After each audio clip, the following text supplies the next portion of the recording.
SIR के खौफ से बांग्लादेश भाग रहे घुसपैठिए, मुख्यमंत्री हिमंता झूमे। बहुत बढ़िया है, उन लोग को जाने दीजिए और जाना भी सही है। बांग्लादेश ही भारत में क्यों रहना सही है। असम में एसआईआर के ऐलान से बौखलाया मौलाना रफीकुल इस्लाम। किरण रिजिजू का बड़ा हमला, कहा एसआईआर करके राहुल गांधी ने कांग्रेस को डुबा दिया है।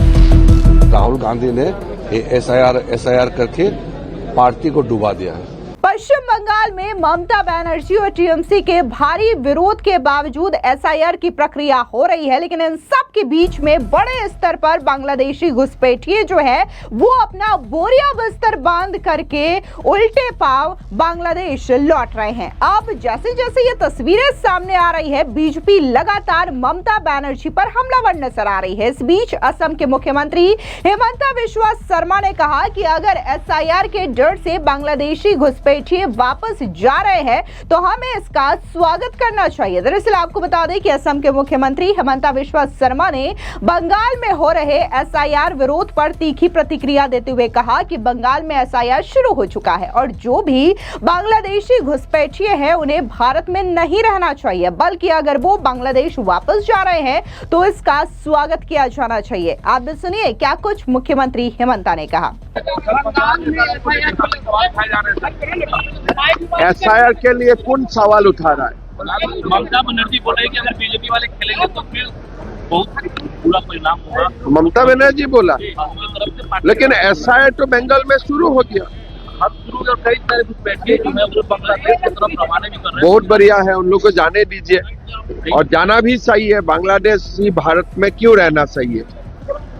तभी एसआईआर का कारण अगर जा रहा है बांग्लादेश तो हमें स्वागत करना सही है। वहीं दूसरी ओर आपको बता दें कि किरण रिजिजू ने राहुल गांधी पर जोरदार तरीके से कटाक्ष किया और उन्होंने कहा कि एसआईआर करके कांग्रेस को राहुल गांधी ने डुबा दिया है। दरअसल आपको बता दें कि हर चुनावी नतीजों में कांग्रेस को करारी शिकस्त का सामना करना पड़ता है और इसका ठिकरा राहुल गांधी या तो ईवीएम पर फोड़ते हैं या फिर चुनाव आयोग पर फोड़ते हैं। लेकिन अब बिहार चुनाव के बाद उन्होंने एसआईआर को मसला बना लिया है और उनका कहना है कि एसआईआर की वजह से बीजेपी और एनडीए ने चुनाव जीता है, जिसको लेकर के केंद्रीय मंत्री किरण रिजिजू ने राहुल गांधी पर जोरदार तरीके से हमला बोला और उन्होंने कहा कि अब तो जो कांग्रेस के नेता है वो भी यही कह रहे हैं कि राहुल गांधी एसआईआर का बोल बोल करके उन्होंने कांग्रेस को डुबा दिया है। आप भी सुनिए क्या कुछ केंद्रीय मंत्री किरण रिजिजू ने कहा है। कांग्रेस वाला भी कह रहा है कि वो फंस गए। अरे वो कांग्रेस में मेजोरिटी लोग कह रहे हैं कि राहुल गांधी ने एसआईआर करके पार्टी को डुबा दिया है, क्योंकि एसआईआर तो सब चाहते हैं नकली वोटर हटे, अवैध घुसपैठी जो होते हैं वो हटना चाहिए। जो इस दुनिया में नहीं है, जो नाम काट करके कहीं और चले गए हैं, उसका नाम नकली नहीं होना चाहिए। ये तो क्या है, एसआईआर के चक्कर में ये तो देश के लिए एसआईआर कर रहे हैं, देश का भला के लिए, वोटर्स का, जेन्युइन वोटर्स का भला के लिए एसआईआर कर रहे हैं और राहुल गांधी जी ने एसआईआर करके पार्टी को भी डुबा दिया।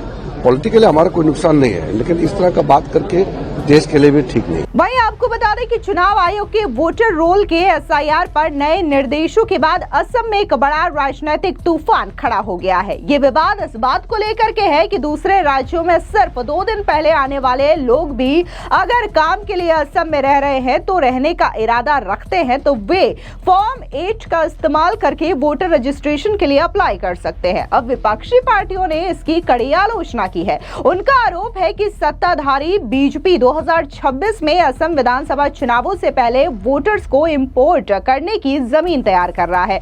बिहार चुनाव के तुरंत बाद असम में एसआईआर शुरू करने के अचानक फैसले ने और भी शक को बढ़ा दिया है। तमाम विपक्षी दल लगातार चुनाव आयोग के इस ऐलान का विरोध कर रहे हैं। इस बीच आपको बता दें कि एआईयूडीएफ के जो नेता हैं रफीकुल इस्लाम, उनका रिएक्शन भी सामने आया है। सीधे तौर पर असम में एसआईआर के ऐलान को लेकर के मौलाना रफीकुल इस्लाम पूरी तरीके से भड़क चुके हैं। उनका कहना है कि ये जो चुनाव आयोग की ओर से ऐलान किया गया है, जाहिर तौर पर इसका इस्तेमाल बीजेपी और आरएसएस अपने वोट बैंक को बढ़ाने के लिए करेंगे और दूसरे राज्यों से वो वोटर्स को ला करके असम के नागरिक बना देंगे। सुनिए क्या कुछ रफीकुल इस्लाम ने कहा है। इलेक्शन कमीशन ने कल आसाम में यहाँ डिक्लेयर किया है एसआर का, इंडिया में 12 स्टेट में एसआईआर शुरू हुआ है, स्पेशल इंटेंसिव रिवीजन।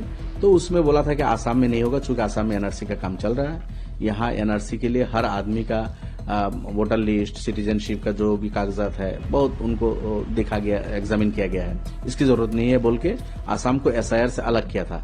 लेकिन कल इलेक्शन कमीशन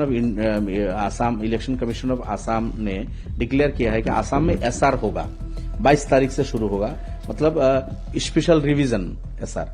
तो उसमें ठीक है, इलेक्शन कमीशन को इख्तियार होता है एसआर करे, लेकिन खतरनाक बात यह है, कल आसाम का जो चीफ कमिश्नर है इलेक्शन कमीशन का, उन्होंने एक खतरनाक बात कह दी कि उसमें एसआर में ये प्रोविजन होगा कि इंडियन सिटीजन आसाम के बाहर के, कोई बिहार का हो, यूपी का हो, कोई दिल्ली का हो, कोई हरियाणा का हो, गुजरात का हो, अगर कोई आदमी ये वोटर लिस्ट के जो लिस्ट निकलेगा 2 दिन पहले भी आसाम में आके वो अप्लाई करता है कि मुझे यहाँ वोटर लिस्ट में इस कॉन्स्टिट्यूंसी में नाम उठाना है, और वो मन बनाता है कि मैं आसाम में रहूंगा, जस्ट मन बनाता है कि मुझे आसाम में रहना है, 2 दिन पहले वो अगर अप्लाई करेगा उसका नाम वोटर लिस्ट में आएगा।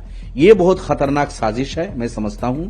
अगर इस तरह करने दिया जाएगा तो परिभ्रमी, ब्रह्ममान जिसको बोलते हैं, उड़ के आके कुछ वोटर, आरएसएस बीजेपी वालों के जो कैडर्स है वो उड़ के आएंगे आसाम में, वो मतलब क्या टूरिज्म के लिए आएंगे, टूरिस्ट बन के आएंगे।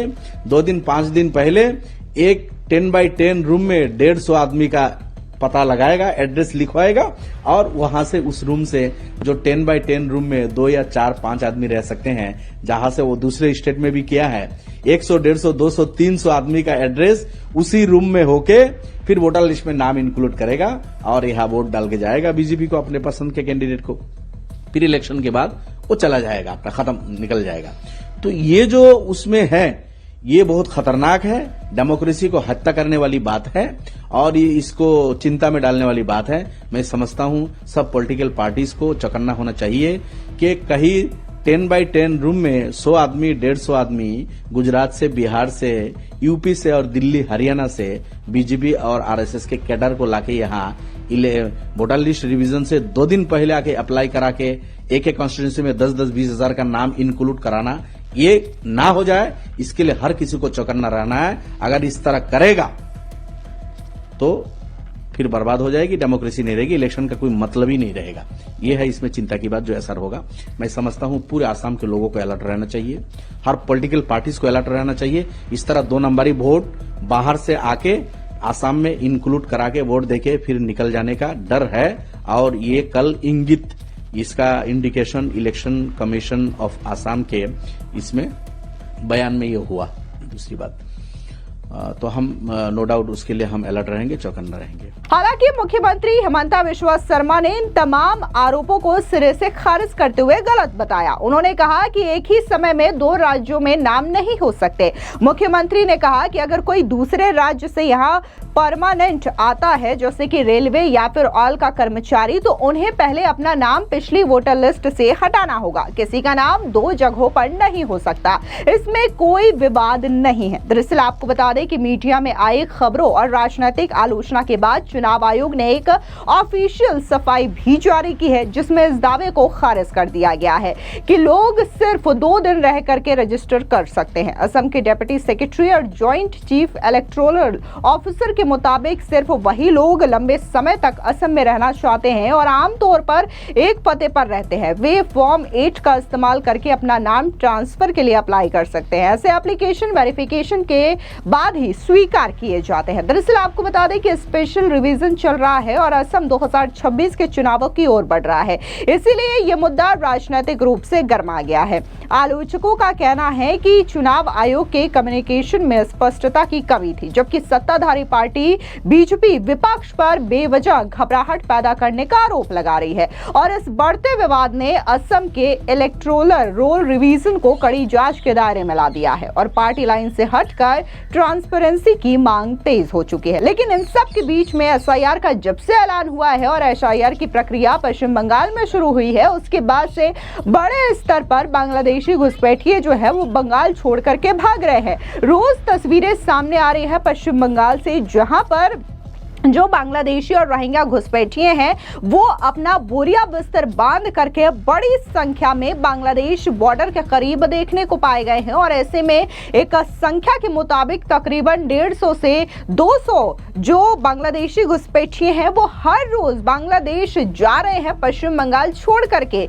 और इससे यह जाहिर होता है कि पश्चिम बंगाल में जो बीजेपी के नेताओं की ओर से आरोप लगाया जा रहा था कि कितनी बड़ी संख्या में वहां पर घुसपैठिए रहते हैं, तो यह आरोप सीधे तौर पर अब सामने भी दिखाई दे रहा है कि आखिर ममता बनर्जी के शासनकाल में पश्चिम बंगाल में घुसपैठियों को शरण दिया जा रहा था और बड़े स्तर पर ये घुसपैठिए वहां पर रहते थे, जिससे कि वहां पर जो बंगाली हिंदू हैं वो प्रताड़ित होते थे। फिलहाल इस पूरी खबर पर आपकी क्या राय है, कमेंट सेक्शन में जरूर बताएं। धन्यवाद।